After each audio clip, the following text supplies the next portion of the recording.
तो यार आज कंपनी में वो डिक्लेरेशन वगैरह देनी थी सारी जो 80C वगैरह की देते हैं, तो मैंने 80C तो दे ही दी, साथ में अपना 80 CCD का जो 1B का एक एक्स्ट्रा डिक्लेरेशन होता है उसके तहत 50,000 हम और इन्वेस्ट कर सकते हैं NPS में। अच्छा, ठीक है, तो वो भी मैंने NPS स्टार्ट कर दिया। अब 30 की एज में NPS स्टार्ट करना अगले 30 सालों के लिए फर्स्ट ऑफ ऑल डिसीजन था कि भाई एक पेंशन सिक्योर हो जाएगा, एक पेंशन अमाउंट, और ऊपर से उसमें मुझे रिबेट भी मिल जाएगा मेरे टैक्स स्लैब के हिसाब से, तो फ़ायदा ही फ़ायदा है। उसका रिटर्न भी बहुत अच्छा है, मतलब ये FD वगैरह से रिटर्न अच्छा मिल रहा है, ऊपर से फ्यूचर सिक्योर है, इतनी सब चीज़ें हैं। पर हालांकि मैं अपने कोलीग से बात कर भी रहा था तो सब लोग NPS में नहीं डाल रहे थे, तो मैं कंफ्यूज था कि भाई मतलब जब इतने सारे फ़ायदे हैं तो सभी करो ना NPS। तो कह रहे नहीं, हम फिर भी हम अपने म्यूचुअल फंड वगैरह में सही है, हमें स्टॉक से म्यूचुअल फंड। हाँ, और रिटर्न मैंने पूछा, उन्होंने कहा रिटर्न में बहुत ज़्यादा फर्क नहीं है। समझना चाहता हूँ कि भाई अगर इतना ज़्यादा डिफरेंस नहीं है तो भी लोग NPS से ज़्यादा बेहतर म्यूचुअल फंड को कभी कभी क्यों समझते हैं? ठीक है, मैं इसके एक्सप्लेनेशन देता हूँ। पहले तो हम ये जान लेते हैं NPS है क्या। नेशनल पेंशन स्कीम ये इसलिए बनी थी कि हर एक इंडिविजुअल को एक सोशल सिक्योरिटी मिले। हाँ, मुझे कुछ आइडिया है जितना इन्वेस्ट करने के लिए था, बट और कुछ चीज़ें हैं तो वो पता। हाँ, पहला पॉइंट लेके चलते हैं। जैसे मैंने आपको बताया कि नेशनल पेंशन है ये, और आपके लिए बनी इसलिए कि एक सोशल सिक्योरिटी, जब हम लोग रिटायर होते हैं हमारे पास एक अमाउंट हो, क्योंकि यूजुअली हम लोग और गोल्स में इतना ऑक्यूपाइड रहते हैं या इतने खर्चों में कि हम अपने लिए कुछ प्लान नहीं कर पाते। राइट, तो NPS के कुछ बारे में कुछ चीज़ें जान लेते हैं कि उसमें अगर आपने जैसे कहा 80 CCD 1B, वो कब मिलता है? जब आप NPS की Tier 1 में कंट्रीब्यूशन देते हो। 2 टियर होते हैं, Tier 1 एंड Tier 2। अच्छा, ये नहीं पता क्या है ये। 1 में आप करते हो वही लॉक इन होता है और वही अमाउंट पेंशन के लिए यूज़ होता है। 2 में अगर आपको वही आप अमाउंट रखते हो वो एलिजिबल नहीं होता डिडक्शन के लिए। ओ, समझ गया। ठीक है, इसमें आप जितना मर्जी इन्वेस्ट करो, कोई अपर कैप नहीं है। अच्छा, पर डिडक्शन 50,000 ही मिलेगा। अच्छा, सालाना जो हम देखते हैं, तो भले इसमें 5 लाख कर दूं पर रिडक्शन 50 पे मिलना है। मिलेगी। और फायदा नहीं है ज़्यादा करने का, क्योंकि इसमें लॉक इन है। कितना? इसमें जो आपकी एज 60 साल है, जो एक माना गया है कि एक ये डिसेंट रिटायरमेंट एज है, उसी तक आपका लॉक इन है। आप चाहे स्टार्ट करो 30 साल में या 20 साल में या फिर 50वें साल पे। अच्छा, तो यानी कि जो भी अमाउंट बनता है वो उसका सारा, भले वो पेंशन में मिले या कैसे भी मिले, 60 के बाद ही मिलेगा। 60 पे मिलेगा। अब इसके अंदर और भी जो चीज़ें हैं, सबसे पहला अगर पॉइंट हम देखें तो एक लिक्विडिटी का है। लिक्विडिटी इसमें NPS में है? कम है as compare to any other equity, pure equity, whether वो म्यूचुअल फंड्स हो, वो स्टॉक्स हो। अच्छा।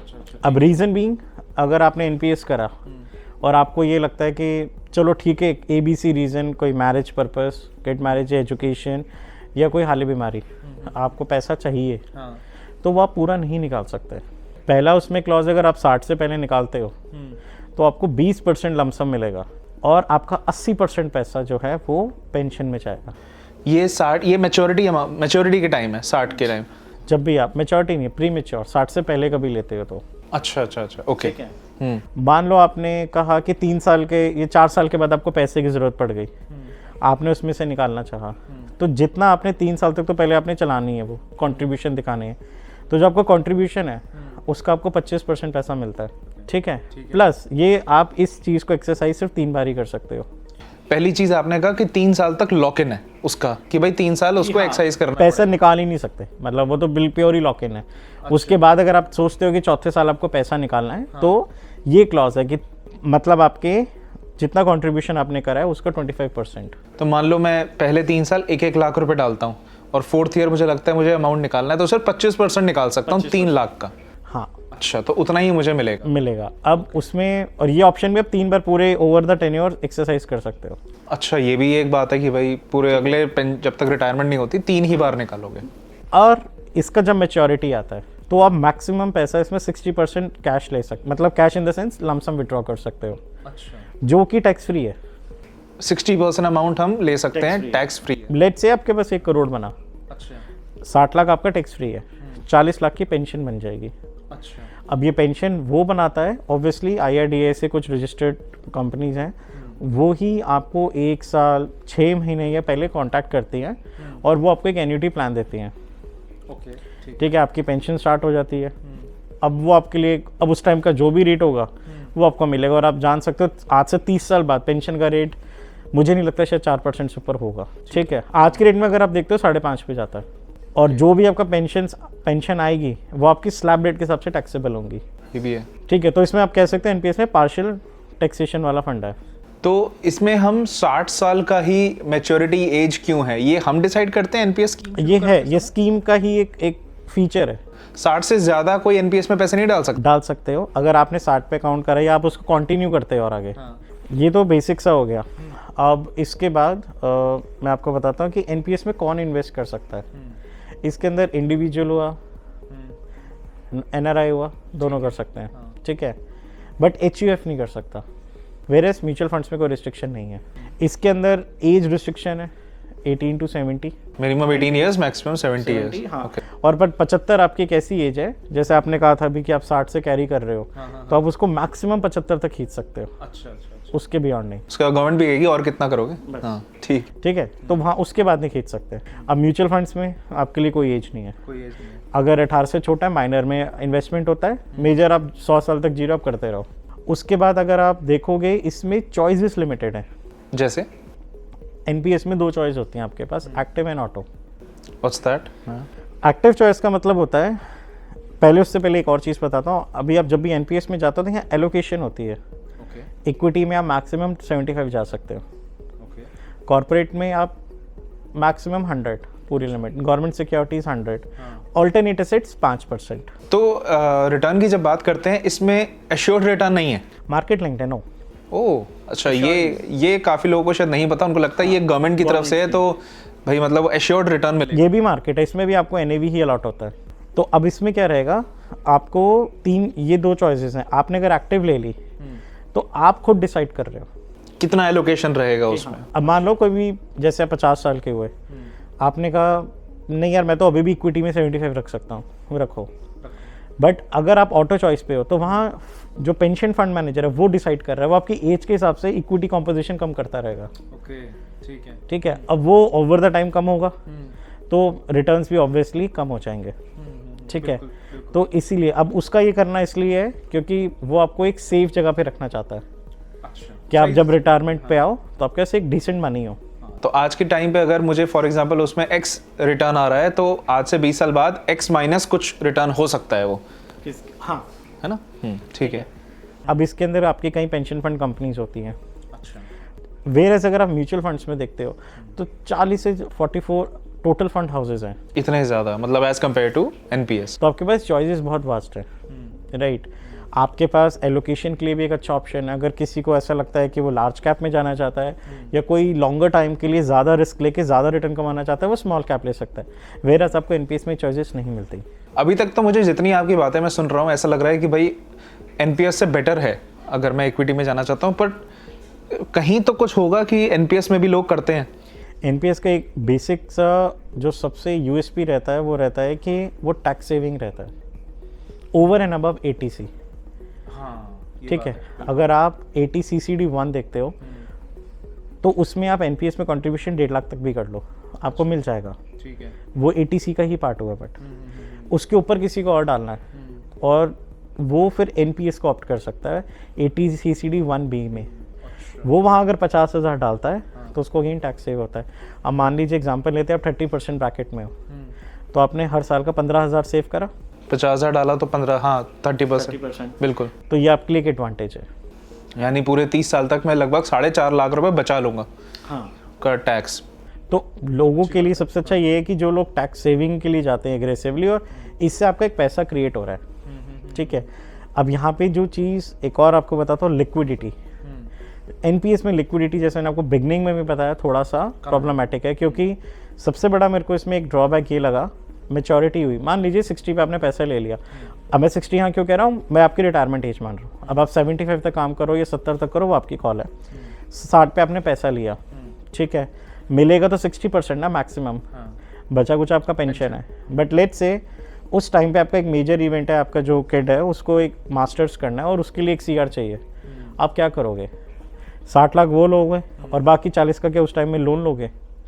मतलब आपके पास पैसा होके भी लोन लेना पड़ रहा है। एग्जैक्टली वो पैसा होके भी हमारा वो पेंशन में चला गया, हम उसे किसी और पर्पस के लिए यूज नहीं कर सकते। मान लीजिए आपके पास 40 लाख है और उस पर आपको उस टाइम पे 6% भी मिल जाता है पेंशन इंटरेस्ट, तो 40 लाख का 6% 2,40,000, 2,40,000 को अगर आप 12 से डिवाइड कर लो तो 20,000। उस टाइम पे 20,000 के आज की डेट में क्या कीमत है? कुछ भी नहीं, मतलब आज के टाइम के शायद 2-3 हज़ार रुपए होंगे जो उस टाइम के 20,000 होंगे। 2 दिन ही तो आप 5 लगा लीजिए एक रफ में, तो आप उतनी उससे ज़्यादा तो आपकी उस टाइम की EMIs बनेंगी, तो वो आपके लिए एक बैड डील है। अब कई लोग कहते हैं टैक्स जब हम लेते थे मेचोरिटी भी सेविंग पे आती है तो वो 60% ही आ रहा है, वो पूरा 100 नहीं आ रहा, राइट। और बाकी अगर एक लॉन्गर टाइम में जाओ तो इस मिसकंसेप्शन पे भी हम वर्क कर सकते हैं कि लॉन्गर टाइम अगर आपका है तो equity can turn out to be better than NPS even post tax saving.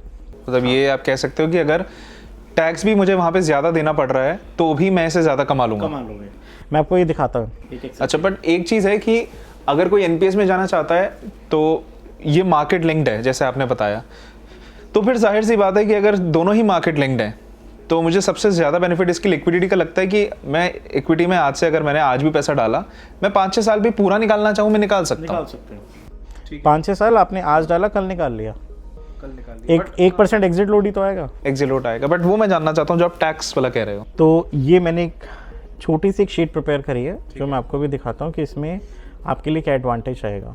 अब इन्वेस्टमेंट पर ईयर आप NPS में मैंने क्या कहा था 80 CCD 1B में 50,000 मैंने यहाँ पे इसलिए लिया क्योंकि 80 CCD 1B में आप जितना भी इन्वेस्ट करो 50,000 का ही आपको रिबेट मिलेगा। अब मैंने यहाँ पे एक कंपैरिजन बोला कि 50,000 आप NPS में डाल रहे हो और वही इक्विटी में 30 साल के आ जाओ, अगले 30 साल तक 30 साल में आपने कितना अमाउंट इन्वेस्ट किया? 15 लाख दोनों में। बिल्कुल। अब जो यहाँ पे रिटर्न एक्सपेक्टेड रिटर्न जो मैं मान रहा हूँ NPS से वो 10 मान रहा हूँ। इसका रीजन दे देता हूँ, इक्विटी 75 है। अच्छा, इक्विटी का रेशियो उसमें 75। हाँ। अब 100 रुपये आप इन्वेस्ट कर रहे हो तो वो 75 तो आपका इक्विटी है, 25 तो डेट ही हुआ ना। बिल्कुल। तो वो आपका ओवरऑल रिटर्न तो खाएगा। यहाँ पे हम ऑब्वियसली इक्विटी से हम ये कहते हैं कि हम 12% ही एक्सपेक्ट करेंगे। अब रिटर्न आपको जो 30 साल बाद मिलेगा इतने पे वो आपको मिल रहा है 90 लाख 47,000। वेयर एज आपको जो म्यूचुअल फंड्स या स्टॉक से मिलता है अगर आपको 12% का रिटर्न आता है वो 1,35 लाख। बट ऑब्वियसली यहाँ पे टैक्सेस हैं। अब एग्जेम्पशन मैंने वर्ड यहाँ पे यूज़ करा है, दैट मीन्स 60% मैंने आपको बताया था मेचोरिटी पे विड्रॉएबल है जो टैक्स फ्री है, तो 60% हुआ 54 लाख, इस पे कोई टैक्स नहीं है। जो रिमेनिंग पोर्शन है वो आपके स्लैब रेट पे पेंशन जो भी बनती है। मेक श्योर अगर आप आज के हिसाब से देख लो, अगर 3 लाख से सीनियर सिटीजन का स्टार्ट होता है, आप 3 to 5 में हो आपको वैसे टैक्सेशन देना है, आप 5 to 10 में आपको वैसे देना है, क्योंकि ऑब्वियसली जब आप रिटायर हो गए आपके अदर सोर्सेज भी होंगे इनकम के, may be out of FDs और समथिंग। यहाँ पे एग्जाम्पशन मैं LTCG ही मान रहा हूँ यहाँ पे शॉर्ट में, क्योंकि कैलकुलेशन थोड़ा और कॉम्प्लिकेटेड रहेगा, तो यहाँ पे 1 लाख मान लेते हैं। बिल्कुल। टैक्स ऑन रिटर्न यहाँ पे स्लैब रेट लिख दिया और यहाँ पे आपका टैक्स जो लगेगा वो 11 लाख के आसपास, मतलब 12 लाख मान लो आप। आपने जो टैक्स सेव करा, अगर आप क्योंकि NPS में मैंने था इन्वेस्टमेंट कर रहे हो तो 15,000 1 साल का बचाया, 30 साल में 4.5 लाख। मैं मान लेता हूँ जो आपने पैसा बचाया वो भी एक तरीके से कमाया। अब आपने ये जो 4.5 लाख बचाए और आपके पास जो यहाँ पे पैसा आया तो 94 lakh 97,000 which can be said as 95 हम अर्न कर रहे हैं इससे। वेयर इक्विटी में आपके पास कितना आया? टैक्स देने के बाद भी 1,23 करोड़। तो अब यहाँ पे आपने 28 लाख 25,000 एक्स्ट्रा कमाया आफ्टर टैक्स ऑल्सो। तो इसका कंक्लूजन है कि ठीक है, अगर आपके पास टाइम फ्रेम बड़ा है, थोड़ा बेटर रिस्क है, लिक्विडिटी कॉम्प्रोमाइज कर सकते हो, equity is a choice. Whereas कई लोग को लगता है कि एक सोशल सिक्योरिटी उस टाइम तक, क्योंकि सबसे इंपॉर्टेंट चीज़ होती है म्यूचुअल फंड्स में लॉक इन नहीं है या स्टॉक्स में लॉक इन नहीं है। जब भी रिटर्न ऊपर या रिटर्न नीचे दिखता है ना, हम विड्रॉ कर लेते हैं। यहाँ पे हम निकाल नहीं सकते, तो वो इवेंचुअली कॉर्पस क्रिएट हो जाता है। कॉर्पस क्रिएट हो जाता है। कई लोगों की आदत होती है कि यार मुझे एक स्ट्रिक्ट स्कीम मिल जाए जहाँ पे मैं पैसे भाई डाल रहा हूँ, इसलिए PPF बहुत लोग बाय करते हैं। हाँ, एक स्ट्रिक्ट स्कीम है वो, ठीक है। तो उस वे में ऑब्वियसली अगर दोनों प्रोडक्ट मार्केट में है तो कोई गलत नहीं है। ये कंपैरिजन है कि जस्ट एक ओपिनियन देने के लिए। अगर if you are a discipline investor आप इक्विटी ऑप्ट, खुद पे कंट्रोल जिसका ज्यादा है वो इक्विटी की तरफ जा सकता है। और अगर इफ यू थिंक कि आप विड्रॉ कर सकते हो और सोशल सिक्योरिटी है तो आप इस पे चले जाओ। बट एनीवेज इसमें एक सिंपल सा लॉजिक है, मार्केट लिंक दोनों ही है। दोनों ही। एंड कई मुझे कलीग्स कहते हैं कि भाई ये अगर फॉर एग्जांपल 10%, 12%, 2% का फर्क है, बट उस 2% से ही हमें 28 लाख का डिफरेंस मिल रहा है। बिल्कुल, और ये परसेंट ऊपर नीचे हुआ तो और डिफरेंस में भी फर्क आ सकता है। सो आपको आज अच्छे से डिफरेंस पता चला कि एनपीएस वर्सेस आप जो इक्विटी में इन्वेस्ट करते हैं उसमें क्या डिफरेंस आ सकता है, और आप डिसाइड कर सकते हैं आपके लिए क्या सही है। You can either go for NPS और इक्विटी। सो अगर आपको ये वीडियो अच्छी लगी हो आप इसे लाइक कर सकते हैं। स्टिल कोई डाउट है आप नीचे कमेंट करके पूछिएगा। एंड ऐसी बहुत सी वीडियोस पहले बनी हुई हैं, देखना मत भूलिएगा। और भी वीडियोस आने वाली हैं, इसके लिए चैनल को सब्सक्राइब कीजिए। मिलते हैं अगली वीडियो में, तब तक take care and bye bye.